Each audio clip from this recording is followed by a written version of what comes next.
السلام علیکم ورحمۃ اللہ وبرکاتہ۔ اعوذ باللہ من الشیطان الرجیم، بسم اللہ الرحمن الرحیم۔ وَيَقُولُونَ لَوْلَا أُنزِلَ عَلَيْهِ آيَةٌ مِّن رَّبِّهِ فَقُلْ إِنَّمَا الْغَيْبُ لِلَّهِ فَانتَظِرُوا إِنِّي مَعَكُم مِّنَ الْمُنتَظِرِينَ۔ اور وہ لوگ یہ کہتے ہیں کہ ان پر اس کے رب کی طرف سے کوئی نشانی کیوں نازل نہیں کی گئی؟ تو آپ کہہ دیجئے کہ یقیناً غیب تو اللہ تبارک و تعالیٰ کے لیے ہی ہے، غیب تو اللہ تبارک و تعالیٰ کے لیے ہی ہے، پھر تم بھی انتظار کرو، بے شک ہم بھی تمہارے ساتھ انتظار کرنے والوں میں سے ہیں۔ محترم سامعین اکرام، سورہ یونس سورہ نمبر 10 اور اسی سورت سے آیت نمبر 20 آپ کے سامنے تلاوت کی گئی۔ آیت کریمہ کا ترجمہ بھی بفضل اللہ باذن اللہ آپ کی خدمت میں پیش کیا گیا۔ سامعین کرام، ہم نے اس سورت کے آغاز میں ہی آپ کے سامنے یہ بات بتلا دیا تھا کہ یہ جو سورت کریمہ ہے، اس میں جو باتیں اللہ تبارک و تعالیٰ نے بیان فرمائی ہے، خصوصاً جو مشرکین مکہ ہیں ان کو خطاب کیا گیا ہے، چونکہ نبی صلی اللہ علیہ وسلم کی دعوت کا آغاز مکہ سے ہوئی۔ دعوت کا آغاز جو ہے وہ مکہ سے اللہ کے رسول صلی اللہ علیہ وسلم نے کیا، اور سب سے پہلے جن لوگوں نے دعوت کے اوپر اعتراض کیا وہ مکہ والے ہی تھے۔ جب نبی صلی اللہ علیہ وسلم نے ان کے سامنے قرآن کریم کی آیتوں کو پڑھ کر کے سنانا شروع کیا، دین اسلام کی تعلیمات کو ان کے سامنے پیش کرنا شروع کیا، تو اللہ کے رسول صلی اللہ علیہ وسلم کی رسالت اور اسلام کو جھٹلانے والے، آپ صلی اللہ علیہ وسلم سے اور آپ صلی اللہ علیہ وسلم کی دعوت سے بغض و عناد رکھنے والے، ضد اور ہٹ درمی پہ تلے رہنے والے جو کفار و مشرکین تھے، ان لوگوں نے نبی صلی اللہ علیہ وسلم کے اوپر اعتراض کرتے ہوئے کہا کہ اگر یہ نبی ہیں تو ان کے اوپر اللہ تبارک و تعالیٰ کی طرف سے کوئی نشانی نازل کیوں نہیں ہوتی ہے؟ نشانی سے ان لوگوں کی مراد، وہ لوگ جو نشانی بول رہے تھے اس سے مراد فار ایگزامپل قوم صالح علیہ السلام کی قوم سمود، ان کے لیے ان کے مطالبے کے اوپر اللہ تبارک و تعالیٰ نے جو اونٹنی نازل کی تھی، ان لوگوں کی منشا یہی تھی کہ جس طرح سے قوم سمود کو ان کے لیے ان کے پیغمبر کی طرف سے اللہ تبارک و تعالیٰ نے جو نشانی کے طور پر اونٹنی دی، اسی طرح کی کوئی نشانی ان کے اوپر بھی نازل ہونی چاہیے۔ اور اس کا اظہار بھی ان لوگوں نے اپنی زبان سے کیا۔ اظہار کیا کیا ان لوگوں نے اس کا اظہار اس طرح سے کیا کہ یا تو اللہ کے رسول صلی اللہ علیہ وسلم کے اوپر ایسی نشانی نازل ہو کہ یہ جو صفا پہاڑی ہے یہ پوری کی پوری پہاڑی سونے کی ہو جائے، یا مکہ کے جو اطراف میں پہاڑیاں ہیں وہ تمام کی تمام پہاڑیاں ہٹ جائیں اور اس کی جگہ پر باغ بن جائے جس کے نیچے نہریں جاری ہوں۔ اللہ تبارک و تعالیٰ نے اسی بات کو یہاں پر بیان فرمایا، وَيَقُولُونَ، یہ مشرکین کہتے ہیں، لولا انزل علیہ آیۃ من ربہ، اس کے اوپر اس کے رب کی طرف سے کوئی نشانی نازل کیوں نہیں ہوتی ہے؟ اس طرح کی نشانی نازل ہو، یا اللہ تبارک و تعالیٰ اپنی قدرت سے جو نشانی چاہے نازل فرمائے۔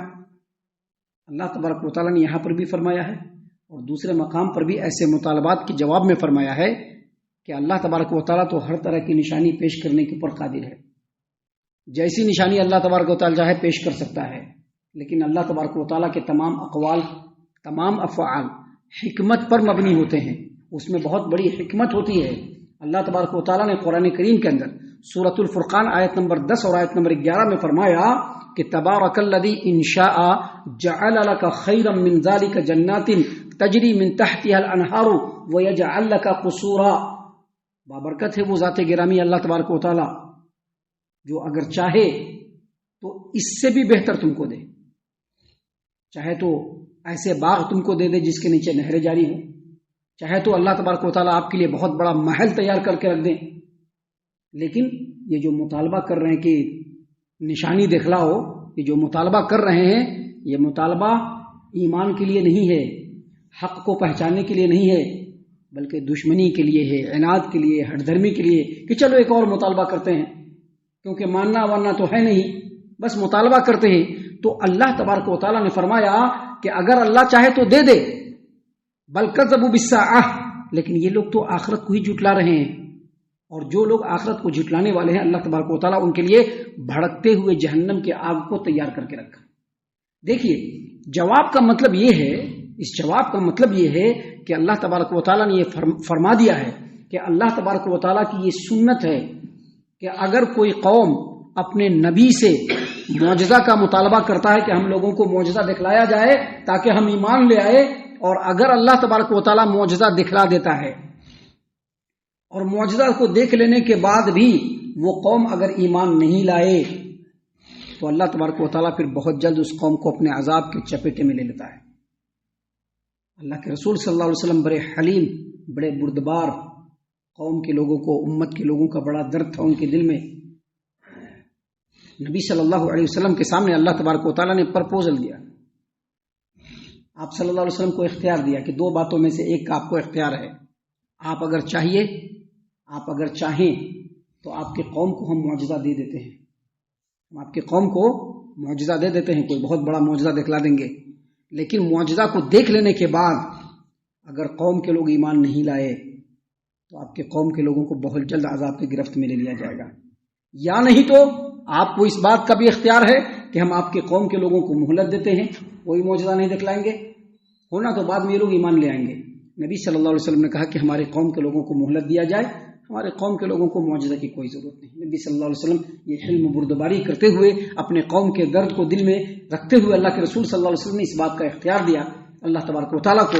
اللہ تبارک و تعالیٰ نے یہاں پر فرمایا کہ وہ لوگ کہتے ہیں کہ لولا انزل علیہ آیۃ من ربی، اس نبی کے اوپر اس کے رب کی طرف سے کوئی نشانی کیوں نہیں نازل کی گئی؟ تو آپ صلی اللہ علیہ وسلم کو اللہ تبارک و تعالیٰ نے کہنے کے لیے کہا کہ فقل، آپ کہیے انما الغیب للہ، غیب تو اللہ تبارک و تعالیٰ کے ہاتھ میں. یعنی اس سے پہلے جو بھی معجزے اللہ تبارک و تعالیٰ نے نازل فرمائے، جس کو تم لوگوں نے بھی دیکھا، جس کو میں نے بھی دیکھا، اور اس کے بعد بھی اللہ تبارک و تعالیٰ جو معجزہ نازل فرمائے گا، یہ سارے کے سارے معجزے غیب کے امور میں سے ہیں، اور سارے امور اللہ تبارک و تعالیٰ کے ہاتھ میں ہیں. ہم اس میں کچھ نہیں کر سکتے، اللہ جب چاہے گا معجزہ نازل کر دے گا. اس کے بعد مزید کہا کہ اللہ تبارک و تعالیٰ نے نبی صلی اللہ علیہ وسلم کو کہ آپ ان کو کہیے فانتظروا، تم بھی انتظار کرو. تم کو تو معجزہ چاہیے تو تم بھی انتظار کرو. انی معکم من المنتظرین، تم لوگوں کے ساتھ ہم بھی انتظار کرتے ہیں. یعنی کہنے کا مطلب یہ ہے کہ یہ جو تم معجزہ کا ڈیمانڈ کر رہے ہو، یہ تو کوئی بہت بڑی چیز نہیں ہے. اس سے بڑا معجزہ اللہ تبارک و تعالیٰ نے میرے ہاتھوں سے تم لوگوں کو دکھلایا ہے.